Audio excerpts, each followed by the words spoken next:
এত দুষ্ট দুষ্ট যুবকেরা ডার্লিং এর নাম্বার মোবাইলে সেভ করে রাখছে, কি বলে জানেন? হ্যাঁ বলবো সে কথা। কিভাবে সেভ করছে জানেন? ওর প্রেমিকার নাম্বার অর্থাৎ জিএফ, বিএফ আছে না নাই? গার্লফ্রেন্ড বয়ফ্রেন্ড আছে না নাই? আছে। ওর জিএফ এর নাম্বার ওই যে দুষ্ট যুবক যারা আছে না, এরা সেভ করে রাখছে। কি নামে দেখেন, যেন মা বুঝতে না পারে, আব্বা যেন ধরতে না পারে। সেটা হলো ব্যাটারি লো। হ্যাঁ, ওর নাম সেভ করে রাখছে, ডার্লিং এর নাম ব্যাটারি লো। কি দেখছে? ব্যাটারি লো। এরকম যুবক আছে না নাই? আমার ভাইরা সেদিনকে একটা গল্প পড়লাম, এই গল্পের মধ্যে পেলাম। এখন এই মোবাইল দেখে ও গোসলে গেছে, শাওয়ার নিতে গেছে। গোসলে যাওয়ার পরে ডাইনিং টেবিলের পরে ফোন রাখার পরে যখন এবার গোসলে ঢুকছে, এর মধ্যে ও ডার্লিং ফোন দেওয়া শুরু করছে। এই কথা কেন আপনারা? এবার যখন ফোন দিয়েছে, ফোন দেওয়ার পরে ওই ফোনের মধ্যে সামনে লেখা উঠতেছে ব্যাটারি লো। এখন ওর মা মনে করতেছে কি ব্যাপার, যখন ফোন বাজতেছে মা কাছে আসছে, এসে দেখে মোবাইল ফোন হাতে নিয়ে ব্যাটারি লো। এখন ওর মা মনে করতেছে মনে হয় মোবাইলে চার্জ নাই। কি নাই? কথা কন না কেন? চার্জ নাই। এই চিন্তা করে মা মোবাইলটা নিয়ে আসতে করে চার্জার ঢোকাই দিয়েছে মোবাইলের মধ্যে। চার্জার ঢোকাই দিয়া এবার মা চলে গেছে মায়ের কাছে। ফোন বারবার আসতেই আছে আর বাজতেই আছে। মা কয় কি ব্যাপার, ফোন এত বাজতেছে কেন? মা কাছে এবার এসে দেখে একই অবস্থা, ব্যাটারি লো। তখন ওর মা ছেলেকে বকাবকি করতে, এত ফোন কেন চালানো লাগবে যে ব্যাটারি লো করে ফেলছে, চার্জ দিতেছি তাও হয় না, ব্যাটারি লো লেখা ওঠে। সমস্যা আছে না নাই? সমস্যা আছে না নাই?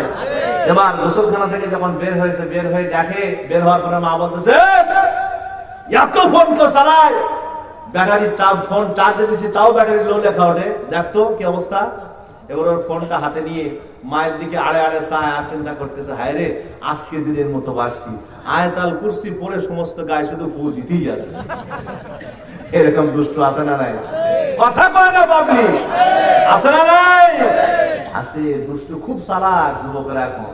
সম্মানিত ভাইরা আমার, যুবকেরা আমার, এটা করা যাবে না। রাসূলের কাছে একজন যুবক এসে বলতেছে, ইয়া রাসূলুল্লাহ আমি জিনা করতে চাই, অনুমতি দেন। রাসূল বললেন, যুবক জিনা করার আগে আমার 3টা প্রশ্নের আনসার করো। কয়টা প্রশ্ন? কয়টা প্রশ্ন? 3টা। 1 নাম্বার, যদি তোমার বোনের সাথে কেউ জিনা করতে চায় তার ব্যাপারে সিদ্ধান্ত কি? বলে ইয়া রাসূলুল্লাহ আমি মানতে পারবো না। যদি কেউ 2 নাম্বার, তোমার মায়ের সাথে কেউ পরকিয়া করতে চায় তার ব্যাপারে তোমার সিদ্ধান্ত কি? ইয়া রাসূলুল্লাহ মানতেই পারবো না। যদি কেউ তোমার বোনের সাথে এই কাজ করতে চায়, জিনার কাজ, তার ব্যাপারে ডিসিশন কি? ওই যুবক বলতেছে, ইয়া রাসূলুল্লাহ তাকে দুনিয়াতে বাঁচায় রাখবোই না। তখন আল্লাহ রাসূল সাল্লাল্লাহু আলাইহি সাল্লাম ব্রেন্টের মাপ দিলেন, বলেন ও যুবক তুমি যার সাথে জিনা করতে চাচ্ছ নিশ্চয়ই কারো না কারো বোন, কারো না কারো স্ত্রী, কারো না কারো মা। জোরে কোন সুবহানাল্লাহ। সঙ্গে সঙ্গে ওই যুবক আর দেরি করলেন না, বলেন ইয়া রাসূলুল্লাহ হাত বাড়ায় দেন, এখনই আবার কালেমা পড়া রাখবে আমার। সাথে সাথে কালেমা পড়ে ওই যুবক আবার ঈমান আনলেন, মুসলমান হয়ে গেলেন। জোরে কোন সুবহানাল্লাহ। সম্মানিত যুবকেরা আমার, ভাইরা আমার, সুতরাং সাবধান।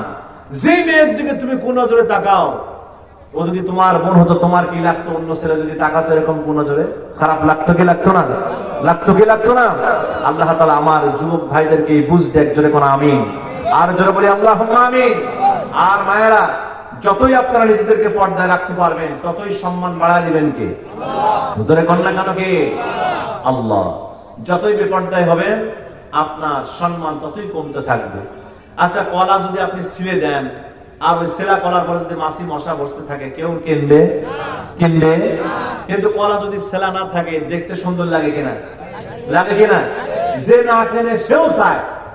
কথা বল ঠিক না বেঠিক? আমার ভাইয়েরা, এই জন্য আমার মায়েরা সাবধান। পর্দা আপনার সম্মান, শান, মানকে বাড়ায় দেবে। জোরে কোন সুবহানাল্লাহ।